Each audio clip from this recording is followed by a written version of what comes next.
Libro del Génesis, capítulo 25, versículos 1 a 6. Abraham volvió a tomar otra mujer, llamada Keturá, que le dio a Simrán, a Yoxán, a Medán, a Madián, a Yisbac y a Suach. Yoxán engendró a Seba y a Dedán, y los hijos de Dedán fueron los asirios, latusitas y leumitas. Los hijos de Madián fueron Efá, Efer, Enoc, Abidá y Eldaá, todos ellos hijos de Keturá. Abraham dio todo cuanto poseía a Isaac, y a los hijos de las concubinas que había tenido les proporcionó recursos, y viviendo él todavía, los mandó lejos de su hijo Isaac hacia el levante, el país de Oriente. Bueno, la escritura refiere que Abraham tuvo hijos de Keturá cuando él tenía alrededor de 137 años. Pensamos, por tanto, que en tan gran patriarca perduraron durante todo este tiempo los estímulos de la carne. ¿Acaso el que estaba ya muerto a los movimientos naturales hay que considerarlo ahora redivivo a los atractivos de la carne? ¿O no será más bien que aquí se nos quiere dar a entender algo espiritual? Abraham, porque era sabio, sabía que no hay límites para la sabiduría, es decir, que ni siquiera la vejez pone término al aprendizaje. ¿O no es verdad que él había tenido ya el hábito de contraer matrimonio unido a la virtud? La muerte de Sara, en efecto, hay que entenderla como la consumación de la virtud. Ahora bien, el que posee la virtud consumada y perfecta debe dedicarse siempre a alguna doctrina, y es a tal doctrina a la que llama su esposa la palabra divina, como menciona Orígenes en sus homilías sobre el Génesis. Esto significa que toda la historia de Abraham, o sea, cada una de sus acciones, apela al inicial mandato. ¿No? Ahí se ve ya este perfil de fidelidad que caracteriza la figura entera de Abraham de principio a fin. ¿Cuál era este inicial mandato? Vete de tu tierra y de tu patria y de tu casa de tu padre a la tierra que yo te mostraré. Así pues, el que quiera ser declarado hijo de Abraham debe cumplir espiritualmente cada una de las acciones del patriarca, como menciona Orígenes en el comentario al Evangelio de Juan. Y esto es muy importante porque si bien es cierto que no de manera necesaria se nos van a pedir exactamente las mismas obras en sentido material, algo que es un hecho es que sí debemos también cumplir, por lo menos espiritualmente, las acciones que este patriarca llevar a cabo. Por ejemplo, la disponibilidad absoluta a lo que el Señor disponga, ¿no? El irse para un lado o el moverse para otro, el contraer nupcias de una manera plena con la virtud, o bien el dedicarse de lleno a la sabiduría aún en la vejez, porque como nos había dicho Orígenes en el pasaje anterior, ni siquiera en la vejez puede decirse que en relación a la sabiduría termine el aprendizaje. Por eso es tan importante que nosotros veamos cómo Abraham es también, digamos, una guía, un modelo a imitar dentro de la experiencia del creyente. O sea, la vida creyente también está llamada a replicar y asumir, de acuerdo a sus circunstancias propias de vida, los ejes, por lo menos fundamentales, que Abraham desarrolló. Ahora bien, Keturá, la mujer con la que contrajo matrimonio el viejo Abraham, significa thimiama, es decir, incienso o buen olor. Eso significa Keturá, incienso o buen olor. Pues también él decía como Pablo, nosotros somos el buen olor de Cristo, ¿no? En la segunda carta a los Corintios. Veamos pues cómo se es buen olor de Cristo, que también aquí es lo importante. Vemos cómo ahora pasa pues Abraham de las nupcias contraídas con la virtud hasta su respectiva consumación, es decir, hasta la muerte de Sara, ahora también a este buen olor que de hecho correspondería con el buen olor de Cristo. Por eso es importante, como menciona este padre de la iglesia, ver cómo es uno buen olor de Cristo, cómo es que realmente se puede alcanzar, digamos, esta fragancia. Mira, el pecado es una realidad fétida. Por eso los pecadores que se revuelcan en los pecados como en un estiércol putrefacto son comparados con los puercos.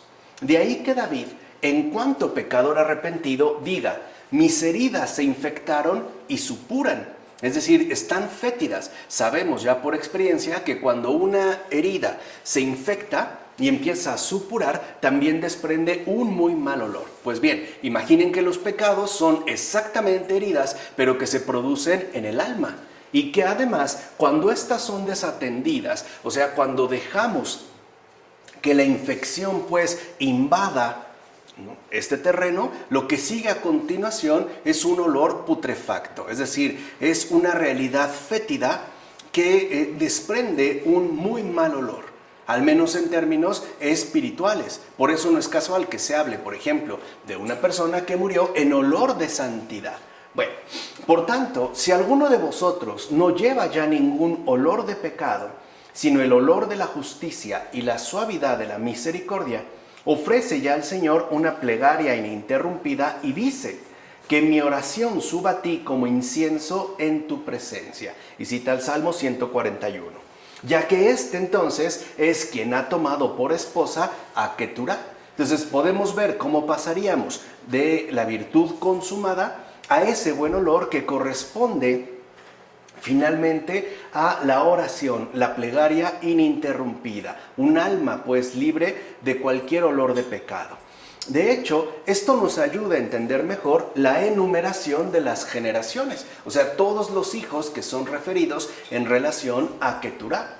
En efecto, cuanto más agotado está uno en la carne, tanto más robusto estará en la virtud, y por tanto será mucho más apto para los abrazos de la sabiduría, como afirma Orígenes en sus homilías sobre el Génesis. O sea que la sabiduría también nos aporta una inagotable fecundidad y sobre todo una fecundidad espiritualmente inagotable, ¿no? Por eso, aunque uno se vaya envejeciendo, aunque uno se vaya agotando en la carne, el espíritu a su vez, en efecto, se verá fortalecido por la consumación de la virtud y por ende será uno mucho más apto para la compenetración, ¿no?, con la sabiduría y por ende para la fertilidad.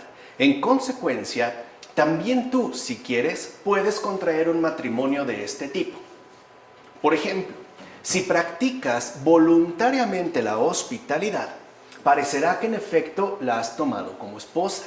Y si a esta añades el cuidado de los pobres, parecerá entonces que has tomado una segunda mujer. Y si además unes a ti la paciencia, la mansedumbre y las demás virtudes, entonces parecerá que has tomado tantas esposas según las virtudes que goces. O sea que cuando en el texto se habla de las concubinas de Abraham, se está hablando de las múltiples virtudes con las cuales él también contrajo un matrimonio, es decir, que tomó como esposas. Por eso muchos patriarcas tuvieron simultáneamente varias mujeres.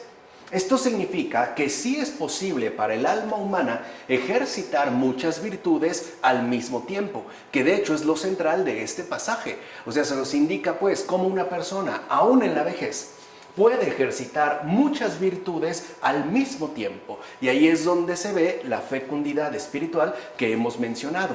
Por eso Salomón, a quien el Señor dijo: sabio como tú, no lo hubo antes de ti, ni lo habrá después de ti, en el segundo libro de las Crónicas, tuvo simultáneamente muchas mujeres. O sea que la sabiduría, a su vez, es inseparable de las virtudes. Y hablamos precisamente de las virtudes en plural, porque la sabiduría es capaz de acoger, sostener, mantener, fecundar a cada una de ellas. Entonces no podemos hablar de las virtudes sin tener en cuenta también su fuente central de fecundidad, que es en efecto la sabiduría, ¿no?, que es lo que nos menciona Orígenes en las homilías sobre el Génesis. Y si más allá de las enseñanzas que proceden de la ley de Dios, tocamos también algunas disciplinas que parecen venir del exterior, por ejemplo, la literatura o la gramática, la geometría, la aritmética o la dialéctica, o sea, si más allá pues de las escrituras, también tomamos en cuenta esas otras buenas disciplinas que parecen venir del exterior, esas otras áreas de estudio que hoy son sumamente inabarcables en el mundo contemporáneo y las reconducimos a nuestras enseñanzas como defensas, como apoyos, como respaldos pues de nuestra propia ley, entonces también parecerá que hemos tomado por mujeres extranjeras o incluso concubinas. Y si a propósito de estas uniones podemos convertir a algunos a la fe y logramos inducirles a acoger la verdadera filosofía de Cristo y por ende la verdadera piedad de Dios, entonces parecerá que hemos engendrado hijos de tales uniones como de una extranjera o concubina según la fecundidad de la sabiduría. Entonces aquí vemos cómo en efecto los padres eran muy conscientes de que esas otras benéficas disciplinas no podían ser dejadas de lado, precisamente porque pueden ayudar a la conversión de algunos otros a la fe. Y por ende, estos también aparecerán como hijos engendrados según la fecundidad misma de la sabiduría y también debido a la práctica intensiva de las virtudes. Por eso también lo menciona Orígenes en sus homilías sobre el Génesis. ¿O acaso no es verdad que la virtud tiene abundantes hijos, los cuales se dispersarán por doquier en toda la tierra y así se propagará la rectitud? Es decir, el conocimiento de la verdad y la adoración del único Dios. Por eso Abraham tuvo hijos de Keturá y los envió como regalos a otras partes, como menciona Efrén de Nisibi en su comentario sobre el Génesis. En efecto, la Escritura dice que a los hijos, ¿no?, que tuvo con las otras concubinas, es decir, a estos otros frutos obtenidos a partir de la fecundidad de la sabiduría y de la práctica de las virtudes, también son enviados como remedios, incluso como beneficios óptimos para alcanzar la rectitud, que como menciona en este caso Efrén de Nisibi, consistiría en dos cosas y además plenamente conjugadas: el conocimiento de la verdad y la adoración al único Dios. Porque de nada sirve el conocimiento de la verdad si no va unido dicho conocimiento a la verdadera adoración. Y al revés, de nada sirve, por ejemplo, dedicarse a la adoración del único Dios si no se posee además el conocimiento de la verdad. Por eso es tan importante que nosotros seamos fecundos en el orden de la sabiduría, porque esto promoverá que otros al mismo tiempo se vean muy beneficiados, aún cuando puedan encontrarse en lejanías inconcebibles. Bien, así llegamos entonces a los versículos 7 a 11 de este capítulo 25. Los años de vida que alcanzó Abraham fueron 175. Abraham expiró y murió tras una vejez feliz, anciano y colmado de años, y fue a reunirse con su pueblo. Sus hijos Isaac e Ismael lo sepultaron en la cueva de Macpelá, en el campo de Frón, hijo de Zohar elitita, frente a Mambré, el campo que Abraham había comprado allí a los hijos de Set. Allí fueron sepultados Abraham y su esposa Sara. Después de la muerte de Abraham, Dios bendijo a su hijo Isaac, e Isaac se estableció junto al pozo de Lahai Roi. Veamos. Abraham básicamente peregrina durante 100 años en la tierra de promisión, porque todos los que por la fe somos hechos hijos de Abraham, asimismo debemos peregrinar hacia la tierra suprema. Es decir, debemos conducir nuestra vida en la iglesia presente para llegar a nuestra verdadera patria celestial. En efecto, los hijos de la fe realizamos todo tipo de obras buenas mientras peregrinamos en esta vida. Y ¿no? Lo menciona Beda en su texto sobre el tabernáculo. Y esto es muy importante de tener en cuenta, porque ya los padres desarrollaron esta idea del peregrino, del homo viator, que está de paso por este mundo, pero no según una mera casualidad, no por una mera situación biológica, no por una especie de fatalidad ciega, sino con un propósito fundamental. El peregrinaje consiste en que nosotros podamos fecundar la temporalidad en orden a la eternidad. O sea, que nosotros vivamos en la tierra precisamente para que, por medio de nuestro peregrinaje tan lleno de obras buenas, podamos finalmente llegar a nuestra verdadera patria, es decir, a la vida celestial, ¿no? A la patria celestial. Por eso no es casual que también los padres, por ejemplo en este caso Beda, reconociera en la iglesia una realidad presente, es decir, temporal, pero que de fondo apunta a lo eternal, es decir, que se dirige pues hacia la eternidad. Por eso también la iglesia es la gran maestra de la peregrinación, porque cuando uno es verdadero miembro de la iglesia, uno aprende a vivir en la tierra, pero teniendo presente la verdadera finalidad que corresponde a su existencia, es decir, el cielo. Por eso no es casual, repito, que los padres insistieran ya prontamente en esta referencia tan fundamental al peregrinaje. Ahora bien, la vejez de Abraham quedó ungida por un óleo fecundo. Fue pues una vejez bien avanzada por estar colmada de días. En efecto, días fueron y no noches todo el curso de su vida, como afirma Jerónimo en su comentario al Salmo 21. O sea que los hijos de la fe, vamos, literalmente los hijos de Abraham, son luz para el mundo.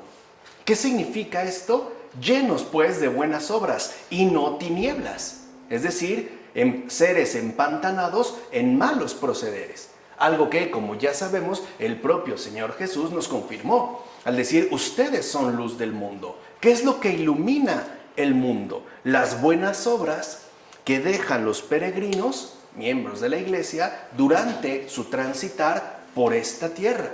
En cambio, cuando una persona no se aplica literalmente a las buenas obras, sino que por el contrario se atasca, se empantana en los malos procederes, entonces ya no sería literalmente un hijo de la fe, sería un hijo de las tinieblas, porque oscurece esa presencia luminosa que Dios quiere hacer llegar, ¿no?, hacer manifiesta en este mundo a pesar de todo. Por otra parte, no debemos menospreciar jamás el cuerpo con el cual hemos vivido. ¿Es el cuerpo algo más que un simple adorno o instrumento? Pues forma parte de la misma naturaleza humana. Por eso los entierros de los antiguos justos, como Abraham, se hicieron como un deber de piedad, como afirma Agustín en La piedad con los difuntos. Y esto también es algo muy importante, porque dentro, por ejemplo, de la idea pagana, pareciera que destacaba un cierto, si no desprecio, al menos sí un cierto menosprecio por el cuerpo, por considerarlo algo material, algo pesado, algo caduco o por lo menos, ¿no?, condenado a la caducidad y en último término mortal. Por eso es que el cuerpo podía ser incluso, vamos a decirlo así, ser tratado de un modo hasta cierto punto irreverente, cosa que no sucede, por ejemplo, en el caso bíblico. Porque en el caso bíblico no vemos que se desprecie el cuerpo, al contrario, vemos cómo se le honra precisamente porque no se trata de algo accesorio, no es para nosotros algo netamente secundario. Esto ya lo habíamos visto con Hubert Dreyfus y Charles Taylor en ese curso sobre recuperar el realismo. Es decir, nuestra experiencia humana ha sido y es una experiencia netamente encarnada. Por eso no es casual que entonces el cuerpo también sea asumido en base a un deber de piedad, por ejemplo, como correspondería a un entierro. Y esto nos ayuda a comprender el por qué, por ejemplo, para la dimensión bíblica, la misma naturaleza humana es una espiritualidad encarnada, o bien una carne espiritualizada. Pues bien, la bendición que recibe Isaac es grande. Ojalá que el Señor me diese también a mí esta bendición, el que yo mereciese habitar junto al pozo de la visión.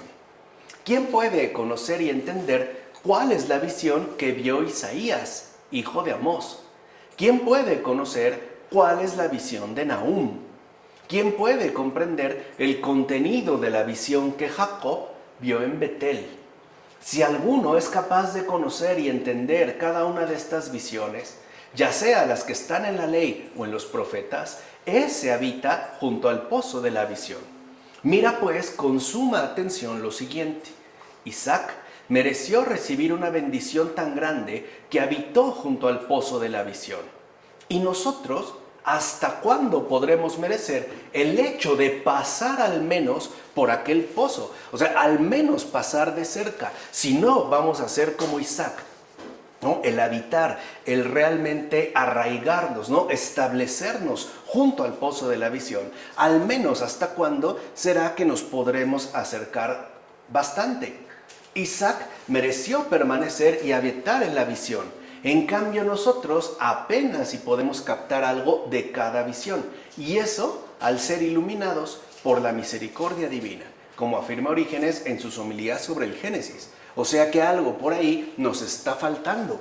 Quizá hay una crisis, como decía el gran Charles Péguy en su texto El diálogo de la historia y el alma carnal. Quizá lo que verdaderamente está aconteciendo es una especie de crisis de mística. O sea, que nos hemos vuelto, ¿no? O nos hemos empobrecido de la visión. Somos muy poco visionarios en este sentido. O sea, pareciera que para nosotros todo depende de un marco intelectualmente definido o algo por lo menos teóricamente establecido. Renunciamos pues a la visión, es decir, a la manifestación que Dios mismo nos ofrece por los planteamientos lógicos o intelectuales que nosotros podemos llegar a establecer y que de una u otra manera, también es cierto, podríamos llegar a comprender. Entonces creo que nos faltaría en este caso más mística, o sea, mucha más espiritualidad concreta, no desvaríos, sino una espiritualidad tan concreta, que incluso permanece habitando justo junto al pozo de la visión. Es decir, nos faltaría pues, para acabar pronto, una verdadera y profunda comunión con la verdad. Así pues, si puedo tener cierta comprensión de las visiones de Dios, parecerá entonces que he pasado un día junto al pozo de la visión. O sea, si puedo entrever algo, entonces parecerá que he pasado un día junto al pozo de la visión. Y si puedo alcanzar no solo según la letra, sino también según el espíritu, parecerá que he permanecido junto a ese pozo 2 días. Y si además alcanzo el sentido moral, habrá pasado allí 3 días. En todo caso, si acampo junto a las escrituras divinas y medito día y noche en la ley de Dios, como menciona el Salmo 1, y no desisto nunca de indagar, penetrar, examinar y profundizar, y lo que es aún más valioso, de rogar a Dios y de pedir inteligencia, entonces parecerá que también yo habito junto al pozo de la visión. Por el contrario, si me dejo llevar por la negligencia y no me aplico a la palabra de Dios, ni voy a la iglesia con frecuencia para escuchar esta palabra, como veo que algunos de ustedes hacen, es decir, que solo vienen en las solemnidades, no lograrán nunca habitar junto al pozo de la visión. Además, me temo que los que son de este modo, es decir, negligentes, recuerden que para los padres de la iglesia, como lo vimos en la terapéutica de las enfermedades espirituales, la negligencia es el mayor de los males espirituales. Bueno, estos negligentes, incluso en los días en que vienen a la iglesia, no repararán sus fuerzas y por tanto quedarán abatidos y vencidos, es decir, muertos de sed. Apresuraos pues y esforzaros cuanto fuera necesario para que venga a nosotros la bendición del Señor. En consecuencia, no nos alejemos ni de la iglesia ni de las fuentes de agua viva que son las Escrituras. No dejemos pues que otros negocios distraigan nuestro corazón y finalmente nos hagan olvidar a Dios, como menciona Orígenes en las homilías sobre el Génesis. Y creo que esto es algo muy importante que debemos de tener en cuenta para estos tiempos. ¿En dónde es que realmente estamos habitando? O sea, estamos nosotros tratando de adquirir una imposible estabilidad, ¿no? Al querer asentarnos en este mundo tan lleno de agitaciones, de preocupaciones, o por el contrario, estamos nosotros al menos intentando arraigar profundamente como hijos de la iglesia y por ende también en el espíritu mismo de lo que nos ha sido ofrecido, es decir, las Escrituras. Por eso es tan importante que nosotros de ninguna manera permitamos que Dios quede de lado.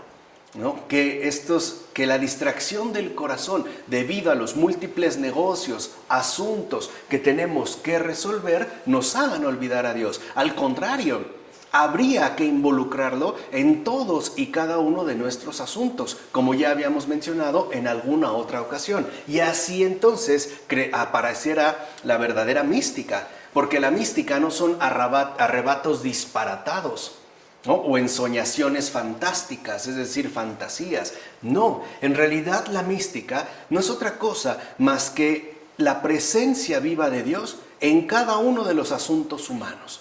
Ahí es donde aparece la visión, ¿no? Porque hoy también hemos hecho de la mística algo extraño e incluso como incomprensible. No, la mística tiene que ver con el hecho concreto de involucrar a Dios en todos y cada uno de los asuntos. O, por decirlo en términos patrísticos, la mística es no incurrir en negligencia y por ende no permitir que nuestro corazón quede distraído, olvidándose de Dios por los múltiples asuntos que, es cierto, tenemos que afrontar y también ciertamente resolver. Bueno, así llegamos entonces a los versículos 12 a 26 de este capítulo 25.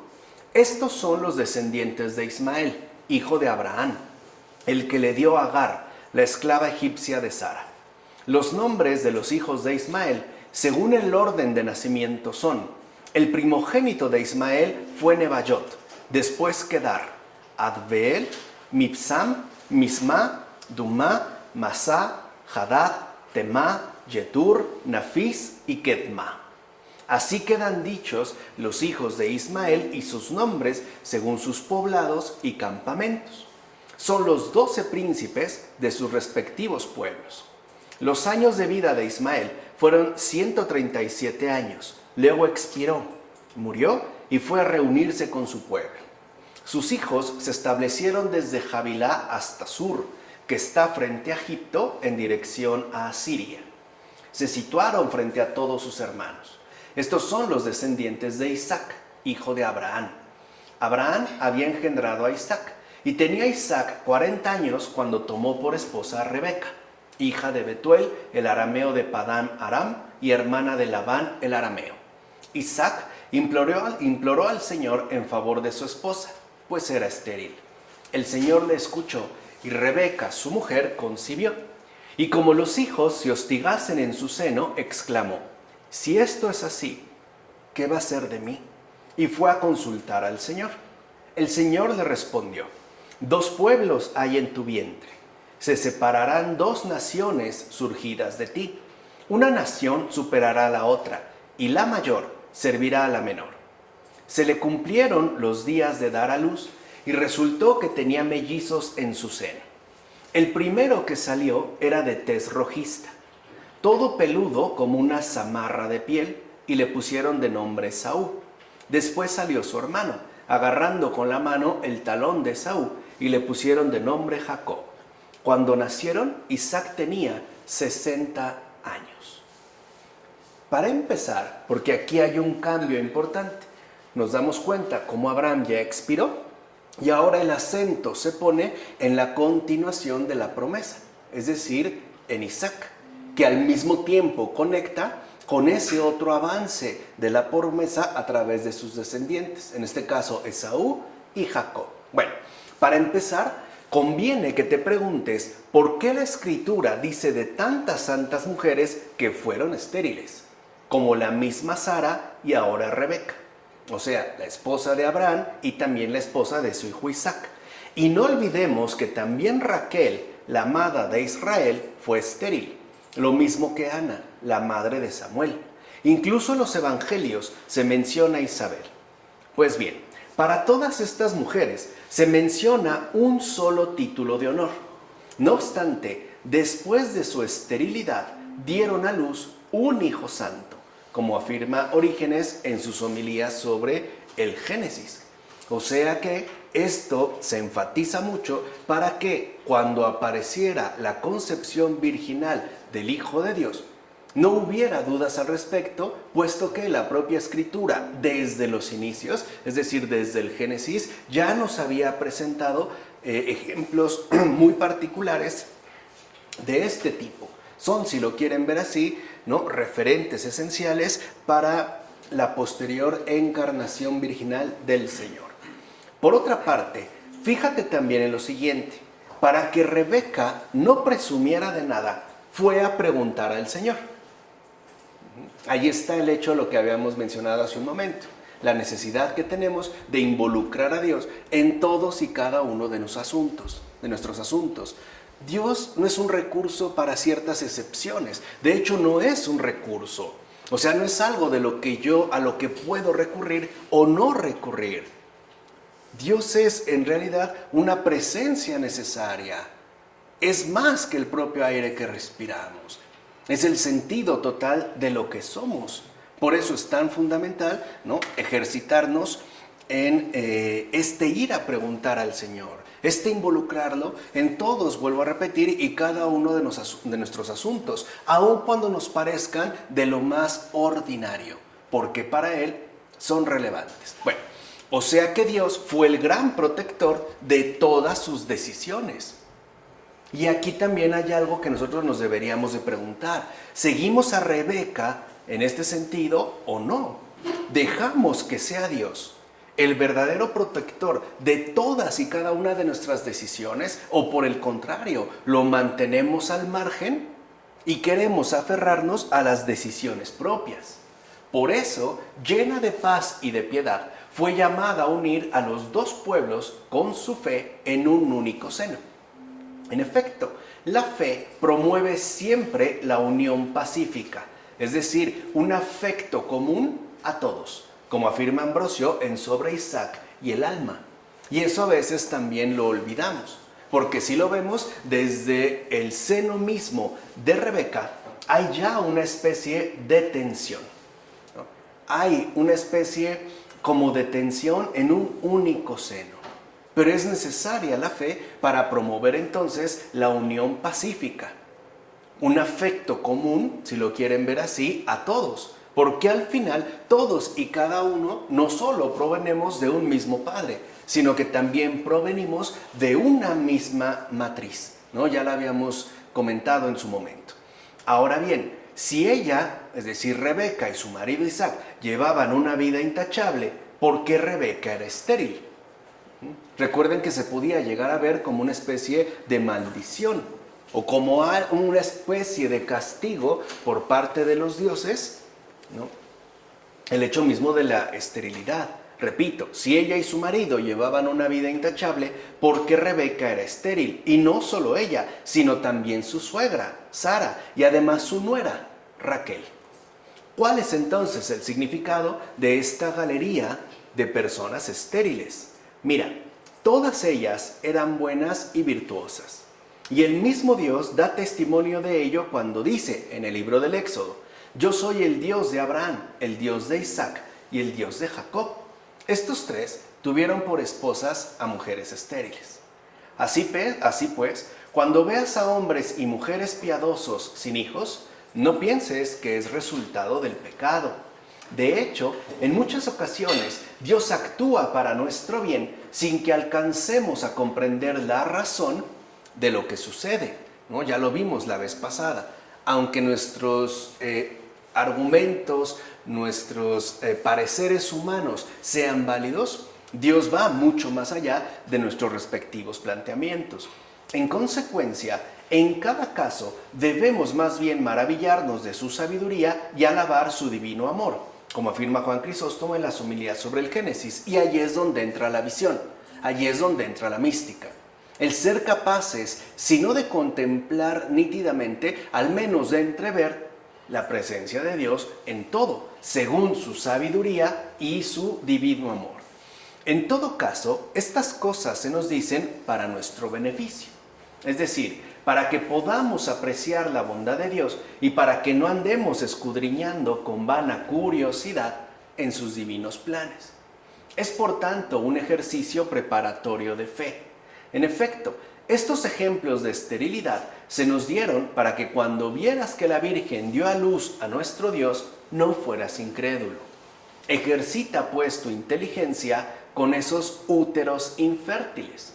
Y así, cuando oigas que úteros sellados e infértiles se abren a la descendencia por la gracia de Dios, no te sorprendas al escuchar que una virgen dio a luz.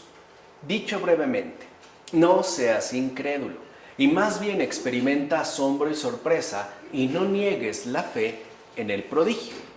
En consecuencia, cuando los judíos digan, ¿cómo dio a luz una virgen? Tú respóndeles, ¿y cómo fue que una mujer anciana y estéril dio a luz? Mira, con este último caso había dos impedimentos. Es decir, en este caso, por ejemplo, de Sara, ¿no? Había dos impedimentos, su edad avanzada y la esterilidad misma. En cambio, en la Virgen solo existía un único impedimento, que no había experimentado la unión carnal. Por consiguiente, la mujer estéril prepara el camino a la Virgen, como afirma Juan Crisóstomo en sus homilías sobre el Génesis. Y creo que tiene toda la razón, porque recuerden, la Escritura apunta desde el principio hacia ese plan de salvación que el Señor tiene preparado desde antes de la creación del mundo. Ahora bien, puede ser que según la naturaleza una persona sea estéril, pero eso no implica que tales personas no posean un alma sumamente fecunda en virtudes. Dicha fecundidad apunta a la grandeza de su vida futura, ya que han superado las leyes de la condición humana, como afirma Beda en las homilías sobre los evangelios. O sea que nuestra vida humana no se reduce a una mera dimensión biológica, tal y como hoy en día nosotros lo solemos asumir, sino que, por el contrario, si bien es cierto que nuestra vida humana posee una innegable y básica dimensión biológica, también posee una dimensión teológica, algo que apunta pues a mucho más allá que las meras inmediateces que lo biológico nos ofrece. En pocas palabras, no todo se remite pues a lo corporal, porque también está en juego el alma humana, con todo su respectivo ejercicio, con toda, vamos a decirlo así, su respectiva naturaleza. Porque si es cierto, puede darse el caso de que a lo mejor una persona no tenga hijos y no obstante sea una persona que en su alma, ¿no?, posea una fecundidad inmensa en términos de virtudes. Y esto lo podemos ver, por ejemplo, en los consagrados, ya sea a la vida religiosa o a la vida sacerdotal. Hay muchas de estas almas que en efecto no han tenido hijos y no obstante son muy fecundos en virtudes. Ahora, mira cómo las entrañas de Rebeca se conmueven. Y eso que todavía estaba lejos el nacimiento. Fíjense, ella nota, ¿no?, una conmoción ya en sus entrañas. Y no estamos hablando de la inminencia del parto. De hecho, todavía estaba lejos el nacimiento. Mira pues cómo forcejean los mellizos en el vientre de la madre. Y eso que todavía no había signo alguno de los dos pueblos.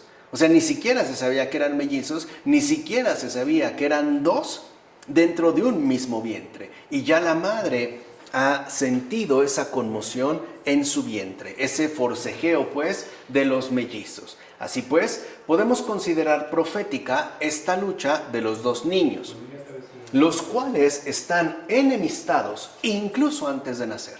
O sea, ya ahí hay una confrontación. Es esta pues la tensión que habíamos mencionado hace un momento.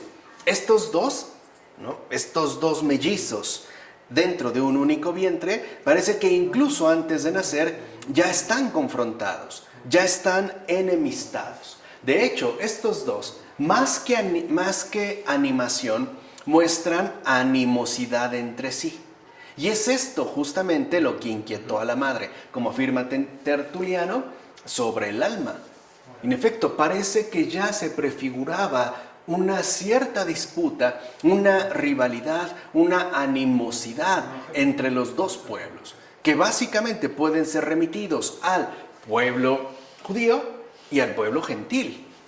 Serían a muy grandes rasgos estos dos pueblos que están emergiendo de un mismo vientre. Es esto pues lo que inquieta a la madre.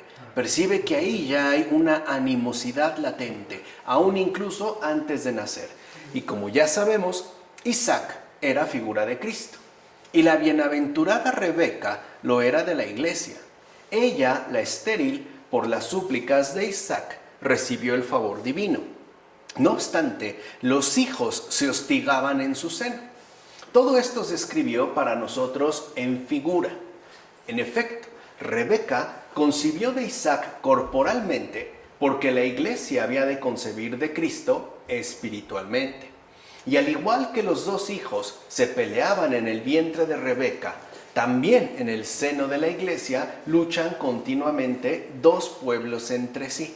Si lo ven, aquí la figura da para más o alcanza una dimensión mucho mayor, porque ya no solo se referiría a estos dos pueblos de gentiles y judíos, sino que además remitirían a estos dos pueblos ciertamente confrontados que la iglesia, esta única matriz, también posee.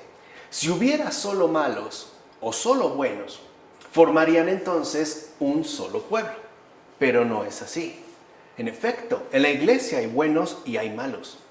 Y por ende, como en el vientre de una Rebeca espiritual, pelean y se confrontan dos pueblos, a saber, los humildes y los soberbios, los castos y los adúlteros, los mansos y los iracundos, los benignos y los envidiosos, los misericordiosos y los avaros, como afirma Cesáreo de Arles en el sermón. Y tiene razón. O sea, también la iglesia, a pesar de que es una única matriz, parece pues contener estos dos pueblos confrontados entre sí, que a grandes rasgos podrían remitirse a los buenos y a los malos. Ahí hay pues también un alcance mayor de la figura inicial que se nos ha presentado. ¿O acaso no es verdad que en la iglesia hay dos pueblos, el malo y el bueno, que luchan entre sí al interior de un mismo vientre? Los buenos se quejan de los malos y los malos se quejan de los buenos. Por eso en las entrañas de una misma madre, la iglesia, hay duras luchas intestinas, como afirma Agustín en su tratado sobre el Evangelio de Juan. O sea que, digamos que los desórdenes que hoy nos son mucho más conocidos al interior de la iglesia no son nada nuevo. Es algo que ha estado presente desde el principio, desde, digamos, el momento germinal. Saber que hay bandos enfrentados al interior de la iglesia, ¿no? Saber que hay buenos que se oponen a los malos y malos que se oponen a los buenos, aunque hoy pareciera poner al descubierto un estado avanzado de corrupción, en realidad no hace más que confirmar algo que desde hace ya muchísimos siglos se sabía, que estas duras luchas intestinas están presentes en las entrañas de una misma madre. O sea, que la iglesia también tiene pues al interior sus respectivas confrontaciones, unos contra otros y otros contra aquellos. Por eso, los hijos de la iglesia deben recurrir a los progresos del alma, es decir, deben pasar de lo visible a lo invisible, o sea, de las realidades carnales a las espirituales. En síntesis, los hijos de la iglesia deben siempre ir a consultar al Señor, tal y como hiciera su madre. Oye, tan fácil como Jesús, ¿te parece bien esto? ¿Tú qué opinas de aquello? Mira, me gustaría emprender esto. ¿Tú qué dices? Darle la palabra. Señor, ¿es tu voluntad que se haga esto? A mí me gustaría, pero ¿y a ti? Etcétera, etcétera, etcétera. Así pues, si te separas del viejo modo de vivir y das de lleno a las acciones honestas y piadosas, también se dirá de ti, fue a consultar al Señor. Por eso los santos no van de un lugar a otro, sino que pasan de una vida a otra vida, como afirma Orígenes en sus homilías sobre el Génesis. Y esto es muy curioso y además es muy interesante, porque en efecto parece que nosotros, ¿no? A diferencia de los santos, sí vamos pasando de un lugar a otro. Incluso parece que ante ciertas circunstancias de la vida, sobre todo cuando son complejas o ciertamente difíciles de tener resolución, nos ponemos a pedir consejo aquí y allá y por allá. Y al final, ¿qué resulta? Terminamos confundidos y revueltos. Porque a lo mejor una persona me dio una indicación, otra persona me dijo exactamente lo opuesto, y otra persona me sacó incluso de la orientación inicial que yo podía mantener. Andamos pues como rebotando. La única diferencia con los santos es que ellos no anduvieron de un lugar a otro, sino que van directo pues a consultar al Señor en todos y cada uno de sus asuntos. Y si nosotros nos tomamos en serio al Señor, pues el Señor también nos va a tomar a nosotros muy en serio. ¿Cómo? Dándonos ciertas luces necesarias para entender que sí y que no. Nos irá dando determinados signos según los vayamos necesitando, hasta que la cosa nos quede ciertamente clara. Puede ser que el Señor nos dé una especie de claridad inmediata y súbita, aunque francamente es posible, pero no es lo más frecuente. De hecho, es poco probable que ocurra así. El Señor nos irá haciendo avanzar poco a poco y así aprovechará para que se fortalezca, se robustezca nuestra fe, nuestra esperanza, nuestra caridad. Por eso es que en efecto los santos no andan pidiendo consejo, van y consultan al Señor y por eso pasan de lo visible a lo invisible. Pasan pues de una vida a otra vida. Incluso puede decirse, fíjense, como la figura aquí también alcanza, una dimensión más, ¿no? Porque incluso puede decirse que en cada uno de nosotros, o sea, en cada uno de nosotros de manera personal, en singular, hay dos pueblos y dos naciones, ya que dentro de nosotros está el pueblo de las virtudes y el pueblo de los vicios. Porque seamos honestos, toda persona humana tiene también cosas buenas. Toda persona humana.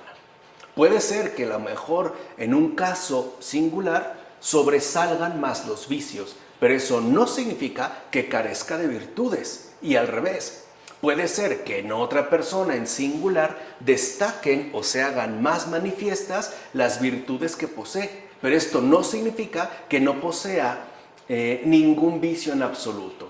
No olvidemos que de nuestro corazón proceden los malos pensamientos, los adulterios, los robos, los engaños, las rencillas, las herejías, las envidias, las orgías y cosas semejantes, como afirmó Pablo en la carta a los Gálatas.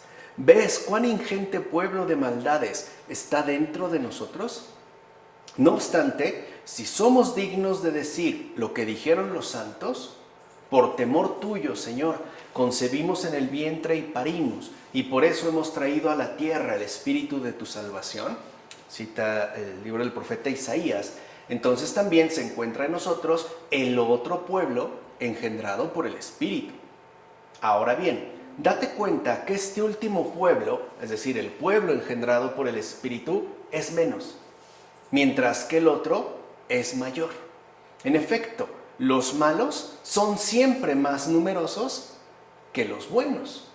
Y los vicios son más copiosos que las virtudes. Incluso si ahorita le preguntáramos a cualquier persona su parecer con respecto a cómo anda el mundo, si hay más personas buenas que malas, pareciera que la tendencia inicial sería más malas, o que hay más maldad en el mundo que bien. Incluso en nosotros mismos, si por ejemplo ahorita nos pidieran señalar 5 de nuestros principales vicios o defectos, los tenemos claramente identificados. Incluso hasta daríamos un extra, 2 o 3 más. Pero si nos piden al mismo tiempo destacar nuestras 5 virtudes principales, por lo menos nos es más difícil señalarlas y reconocerlas. Pareciera pues que estas no disminuyen, incluso al grado de casi esconderse. No obstante, somos como Rebeca y merecemos concebir de Isaac, es decir, de Logos, el verbo de Dios.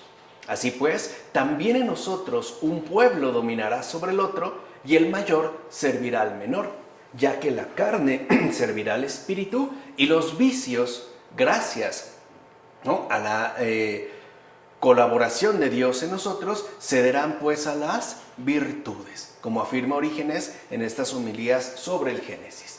Así pues, uno es el pueblo de los piadosos y otro el pueblo de los impíos. El pueblo de los piadosos, por la humildad, se levantan hasta el cielo. En cambio, el pueblo de los impíos, por soberbia, se hunde hasta el infierno. De hecho, todos los que en la Iglesia Católica gustan de la tierra, aman la tierra, ambicionan la tierra y tienen puesta toda su esperanza en la tierra, son seguidores de Esaú. En consecuencia, todo el que pretende servir a Dios para crecer en honores y obtener ventajas terrenas es también seguidor de Esaú. Démonos cuenta que en Esaú están representados todos los carnales y en Jacob los espirituales. Estos son, en efecto, los dos pueblos enfrentados dentro de un mismo bien.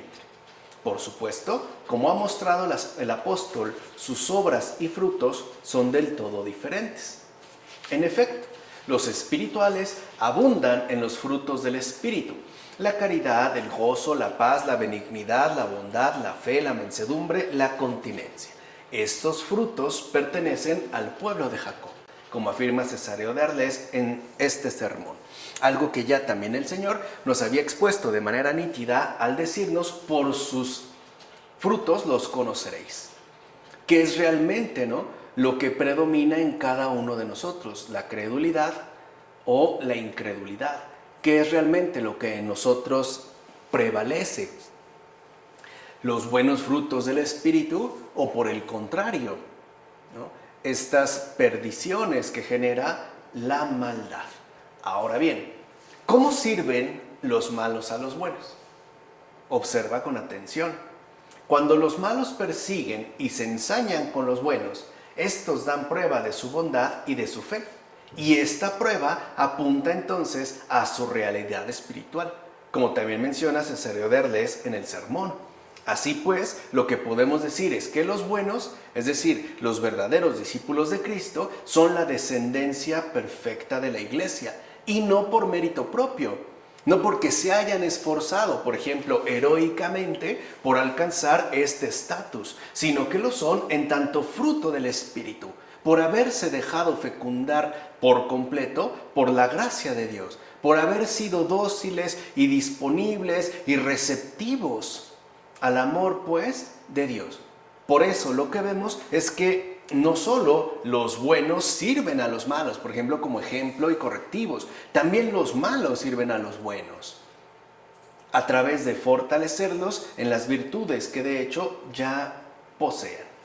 Ciertamente, fue tanta la desigualdad en su vida y sus costumbres, tanta la disparidad de sus acciones, tanta la desemejanza en el amor de sus padres, que la misma distancia llegó a hacerlos enemigos entre sí. Mira, uno fue siervo mercenario, el otro no sirvió. Uno era amado por la madre, el otro no. Uno perdió el honor, que era tenido en gran estima entre ellos, pero el otro lo obtuvo. ¿Y qué decir de sus esposas, de sus hijos y de sus haciendas? ¡Cuánta diversidad patente!, como afirma Agustín. Y eso que ambos fueron concebidos por el mismo Padre. O sea, a pesar de que también ambos son hijos del mismo Padre, es decir, de Isaac, cuán diferentes caminos llegan finalmente a adoptar. A tal grado que la diferencia es tan marcada entre ellos que no solo se mencionará, por ejemplo, en términos fisiológicos, uno velludo y otro lampiño, sino que se pondrá al descubierto, sobre todo, a través de su respectivo proceder. Así llegamos a los versículos 27 a 34 de ese capítulo 25. Los muchachos crecieron y Esaú se convirtió en un experto cazador, en un hombre montaraz, mientras que Jacob era un hombre tranquilo que habitaba en tiendas. Isaac prefería a Esaú porque le traía a la casa. En cambio, Rebeca prefería a Jacob. Un día Jacob había preparado un guiso cuando Esaú volvió agotado del campo. Y Esaú dijo a Jacob: déjame comer, por favor, de eso rojo, pues estoy agotado. Por eso precisamente se llama Edom. Jacob respondió: véndeme ahora mismo tu primogenitura. Y dijo Esaú: estoy a punto de morir, ¿para qué me sirve mi primogenitura? Repuso Jacob: júramelo ahora mismo. Y él se lo juró, y vendió su primogenitura a Jacob. Jacob le dio pan y el guiso de lentejas a Esaú, quien comió, bebió, se levantó y se fue. Así malvendió Esaú la primogenitura. ¿Te das cuenta que el problema con Esaú es su apetencia. ¿Y qué es lo que apetece? Pues lo primero que tiene encima. Por ejemplo, hambre. En efecto, por las exigencias de su estómago, entrega sin dificultad su mayor bendición, es decir, la primogenitura. Y aquí hay algo muy delicado, porque entonces lo que la Escritura nos pone al descubierto es que nuestras respectivas apetencias pueden llevarnos incluso a despreciar lo más importante. Por ejemplo, los dones, las bendiciones que Dios nos haya concedido a cada uno de nosotros en particular, ¿no? ¿Con qué pareciera que se obsesiona Esaú? Con comer, porque está cansado y todo lo demás no le interesa. Así pues, date cuenta por qué se dice que Esaú era el hermano mayor. Es decir, para que nadie piense que es espiritual si antes no ha sido carnal. De hecho, si alguien permanece siempre en la imprudencia de la carne, será siempre Esaú. En cambio, si ese alguien es espiritual, será el hijo menor, es decir, el que está llamado a crecer. No olvidemos que lo primero, lo carnal, se da por obra del tiempo, mientras que lo segundo, lo espiritual, es propio del crecimiento de la virtud. Mira bien, Jacob renunció a un placer temporal, un plato de lentejas, que es justo lo que él iba a consumir en ese momento, pero llega Esaú y se lo pide. Él renuncia, mientras que Esaú renunció a una gran dignidad, a su primogenitura, que era su máximo honor, es decir, su mayor bendición. Así pues, quienes en la iglesia van tras los placeres terrenos es como si comieran lentejas. Lentejas que, como bien sabemos, Jacob cocinó, pero no comió.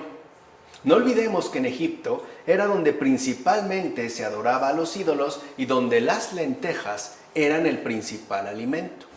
Entiéndase por lentejas todos los errores de los paganos. En consecuencia, la iglesia quedó prefigurada de modo manifiesto en el hermano menor, la cual debía provenir de los paganos, que aunque tratan con lentejas, ya no las comen.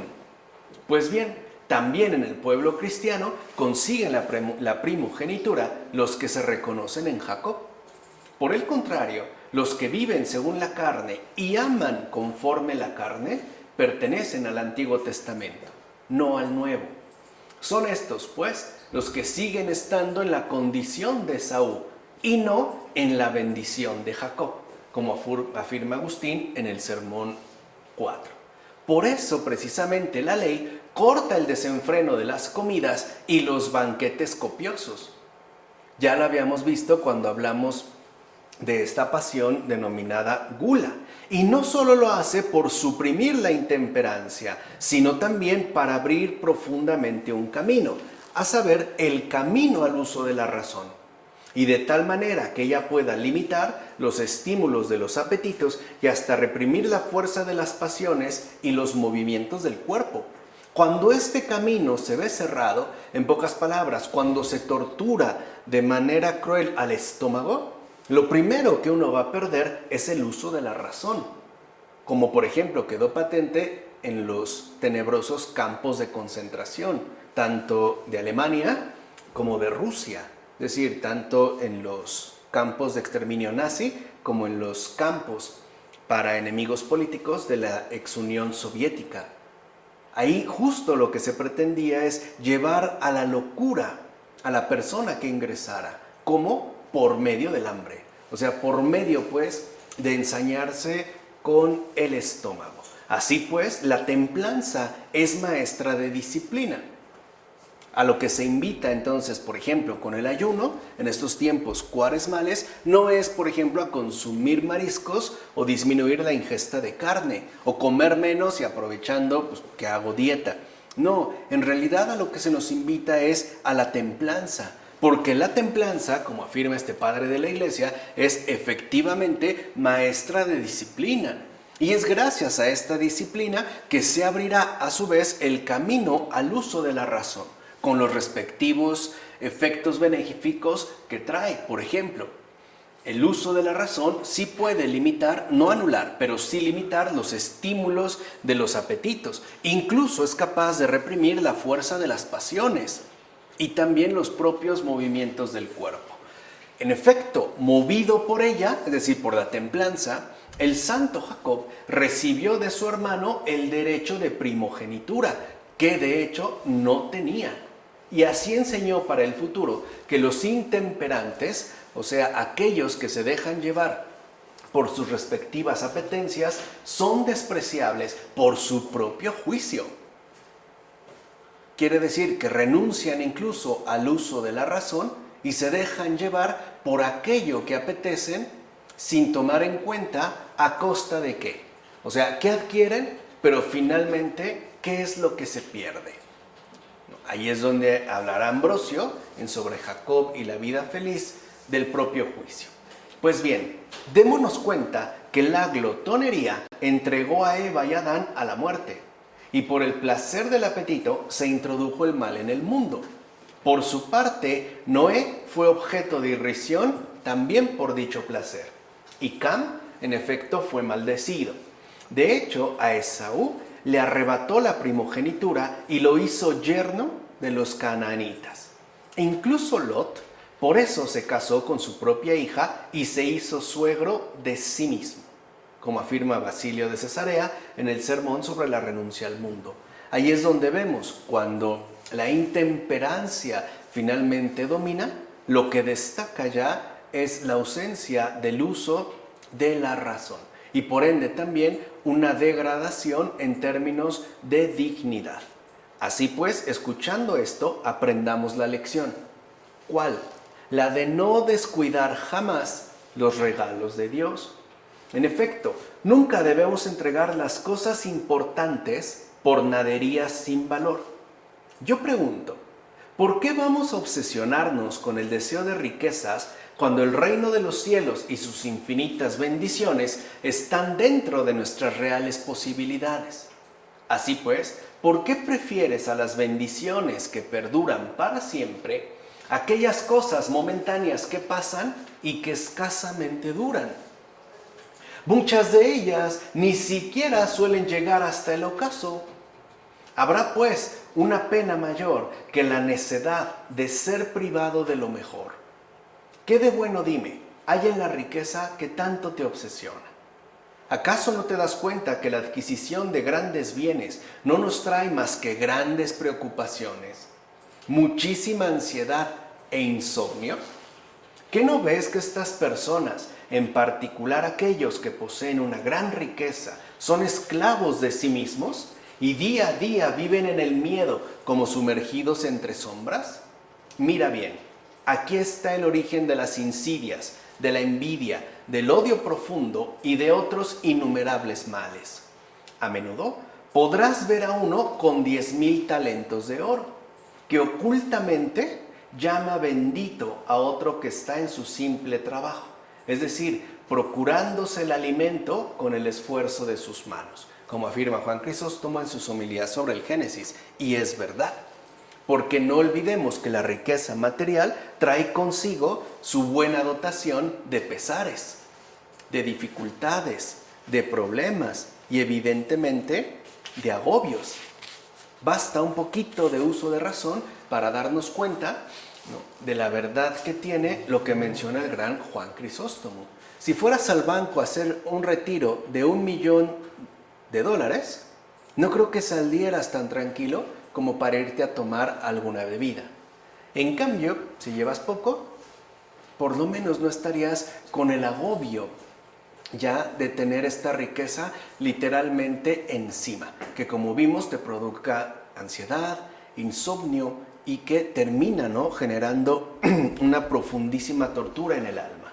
Por último, tengamos en cuenta lo siguiente: la primogenitura de Esaú fue minusvalorada por él mismo.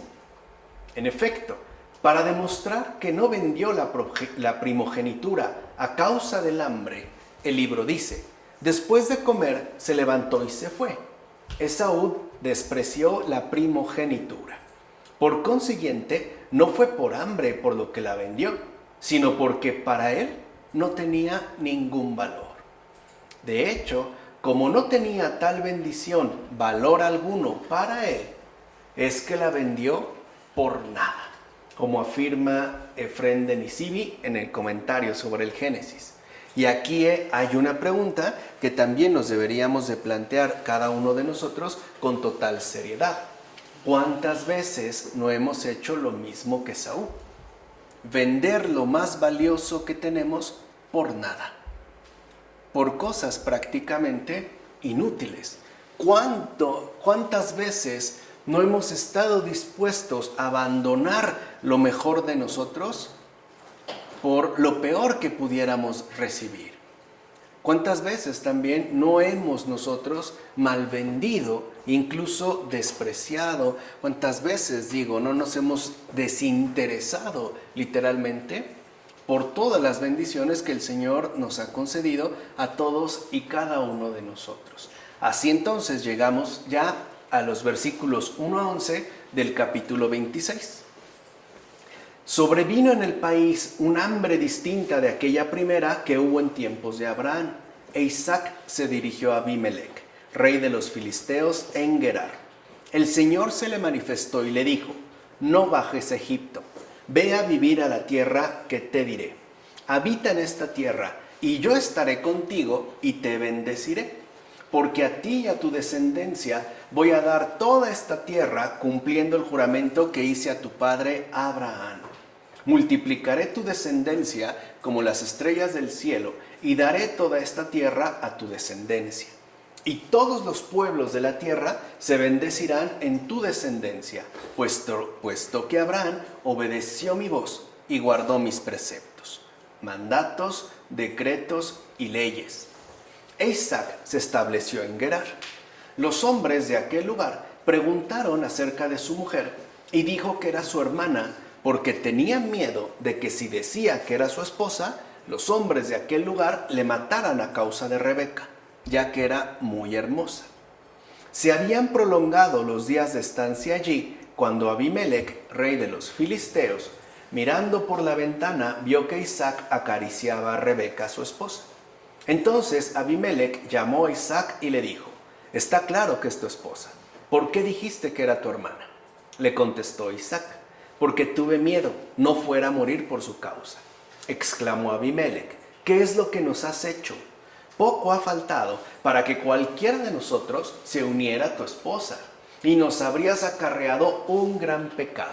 Y Abimelec avisó a toda la gente diciendo: el que toque a este hombre o a su mujer morirá. Vean, el hambre nos obliga a emprender un viaje. Lo importante en este caso no es la necesidad que atravesamos, sino saber bien dónde es que se encuentra esa abundancia de recursos que en efecto estamos necesitando. O sea, no son las necesidades, sino en dónde es que se encuentra realmente la solución que requerimos, esa abundancia de recursos. De hecho, el Señor no quiere que hagamos un largo viaje, por ejemplo, bajando hasta Egipto para solventar las penalidades. O sea, tampoco quiere que la resolución de nuestras necesidades se convierta en una especie de dura penalidad. ¿Por qué? Pues para que veamos nosotros también el cumplimiento de su promesa de bendición. Dijo que serían bendecidas todas las generaciones. Así pues, es mejor habitar la tierra que Él mismo nos muestra y residir allí como extranjero, como afirma Juan Crisóstomo en sus homilías sobre el Génesis, porque el extranjero es aquel que será atendido por Dios mismo, precisamente por ir hacia la tierra que Él le indica. El Señor, pues, por decirlo brevemente, se hará cargo de todo. Ahora bien, para que este justo no pensara que Dios quería que experimentase la penalidad del hambre, le indica un lugar y no consiente que vaya a Egipto. Esto es pues lo que le dice.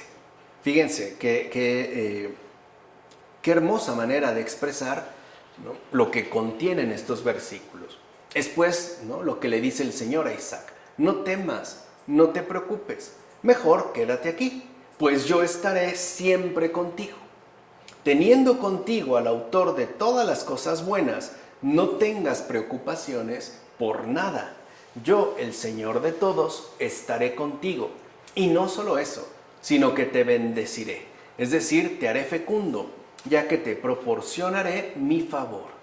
Así pues, ¿quién podría ser más bienaventurado que este justo recibiendo tan maravillosa promesa de Dios? Yo estaré contigo y te bendeciré, puedes tener confianza. ¿Ves entonces la bondad de Dios? En efecto, mira que no habla considerando su propia dignidad, sino atendiendo y condescendiendo a nuestras humanas limitaciones, como afirma Juan Crisóstomo en las homilías sobre el Génesis. Mira pues cómo Dios mismo le enseña a Isaac lo que le había prometido a su padre. Mira, digo, cómo Dios mismo anima al justo y reanima sus deseos. Y con eso consigue que sea fiel imitador de su padre. ¿Para qué? Para que siendo él imitador, es decir, andando por el mismo camino de su padre Abraham, goce también del grado de favor de su divina benevolencia, que es justo lo que el Señor también quiere para cada uno de nosotros, que gocemos de igual manera del favor inmenso de su divina benevolencia. Por tanto, Dios también quiere que Isaac vea cuán grande será el cuidado que le dispensará. Pues si a uno le espera un buen futuro por la fe de otro, mucho mejor será si él mismo está dotado de mayor fe, como afirma también Juan Crisóstomo. En efecto, gracias a nuestra fe semejante, nos convertimos en hijos de Abraham. ¿O no es verdad que así como Abraham creyó en la voz de Dios y por ello fue justificado, así nosotros también hemos creído en la voz de Dios y hemos renunciado hasta la muerte a todas las cosas terrenas? Ciertamente Dios le prometió a Abraham un pueblo de fe igual a la suya, gozo del Padre, y cumplió. De hecho, gracias a esa promesa es que Cristo nació, a través de la Virgen María, según el plan divino de nuestra redención. Así pues, los hijos de Abraham participan al mismo tiempo del grupo de Cristo, como afirma Justino Mártir en el diálogo con Trifón. Ahora bien, ¿qué significa porque él obedeció mi voz y guardó mis preceptos, mandatos y leyes? Pon atención. Cuando Dios le dijo a Abraham, vete de tu tierra y de tu patria y habita en la tierra que yo te mostraré, él abandonó lo que tenía por una meta incierta y ni dudó ni se retardó. Por el contrario, con total entusiasmo obedeció la llamada de Dios y por tanto asumió sus mandatos. En consecuencia, he aquí la rectitud de Abraham.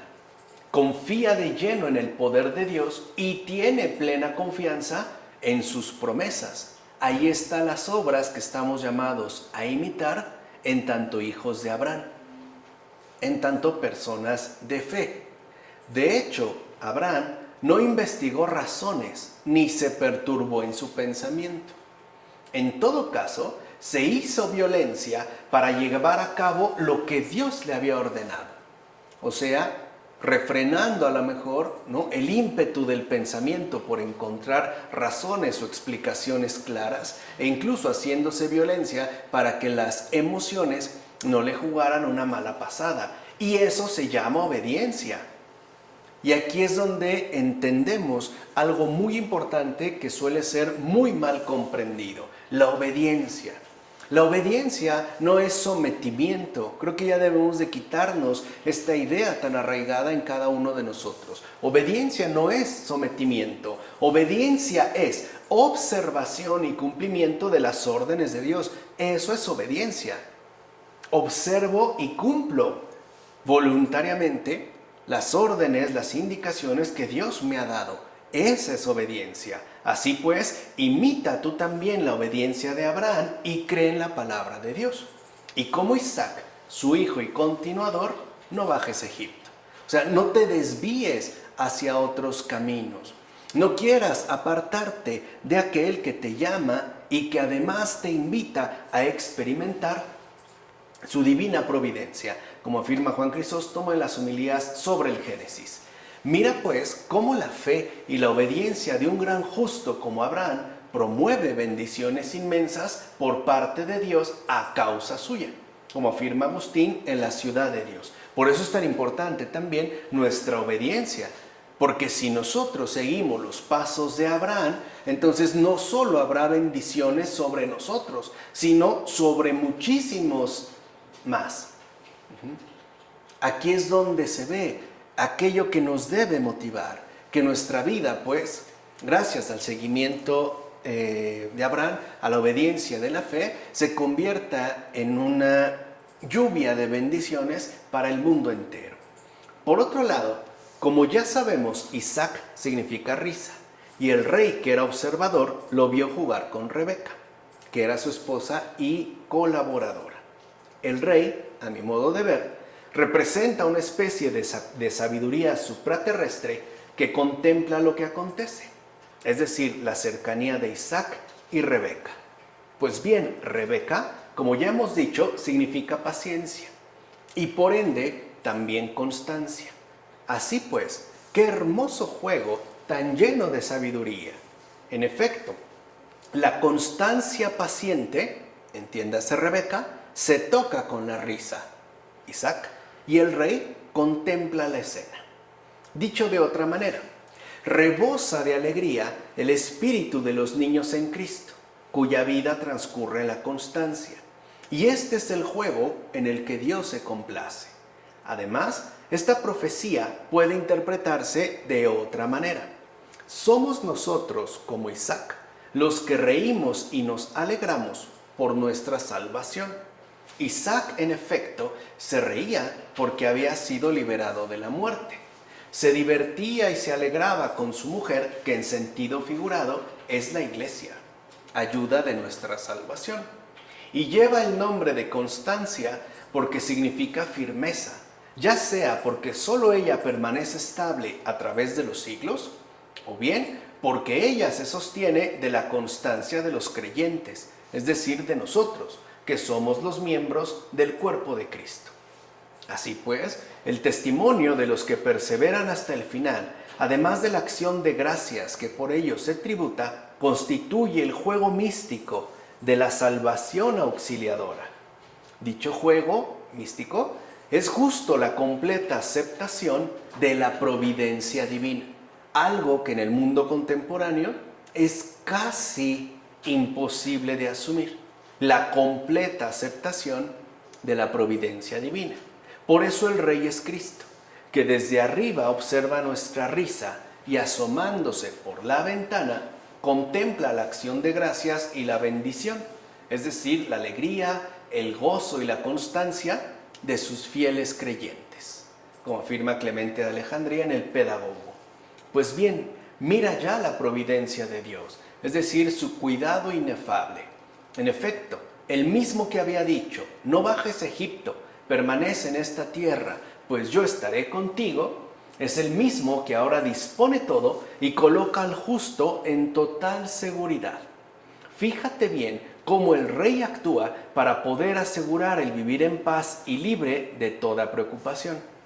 Como bien sabemos, Abimelech amenazó a todos con la muerte al decir, si alguien toca a este hombre o a su mujer. Como era el miedo, me refiero al miedo a la muerte, lo que agitaba la mente de Isaac, por eso el Señor amoroso obró para que fuese librado de él, y a partir de ese momento pudiera vivir en completa seguridad. Mira pues lo maravilloso y notable del actuar de Dios, que es creativo y sabio, y transforma todo según su propio deseo. Y esto a tal punto que encontrando una salida en lo que es difícil, incluso por medio de lo que es considerado contrario y adverso, procura siempre la seguridad de sus siervos. En efecto, ¿de dónde viene que este rey mostrara tal cuidado hacia el justo, como si fuera una persona famosa y muy admirada por él? No olvides que también Nabucodonosor, después de arrojar a los 3 niños al horno y de comprobar personalmente el poder invencible de la virtud de estos jóvenes, empezó a cantar sus alabanzas con su propia lengua. Se trata, por tanto, de una particular prueba de la grandeza del poder de Dios, el hacer que sus siervos sean incluso celebrados por sus enemigos, como afirma Juan Crisóstomo en sus homilías sobre el Génesis. Ya aquí, ¿no? Ya con esto, hasta aquí es donde nos vamos a detener en esta ocasión. Creo que hay muchos elementos que vale la pena tomarse muy en serio, justamente para que no perdamos el rumbo adecuado, es decir, la rectitud, que implica nuestro debido seguimiento en la fe. Entendamos cuáles son sus exigencias, cuáles también son sus dificultades, cuáles sus grandezas y sobre todo que entendamos ya de una vez por todas que es justo la providencia de Dios la que asume todos los riesgos, la que verdaderamente, ¿no?, interviene a favor nuestro. Por eso, repito, nunca olvidemos ir a consultar al Señor, tener esta paciencia, ¿no?, para ir a consultarle y también tener paciencia con Dios, que se traducirá en términos de fe. Bueno, hasta aquí vamos a dejarlo. Del Padre, del Hijo, del Espíritu Santo.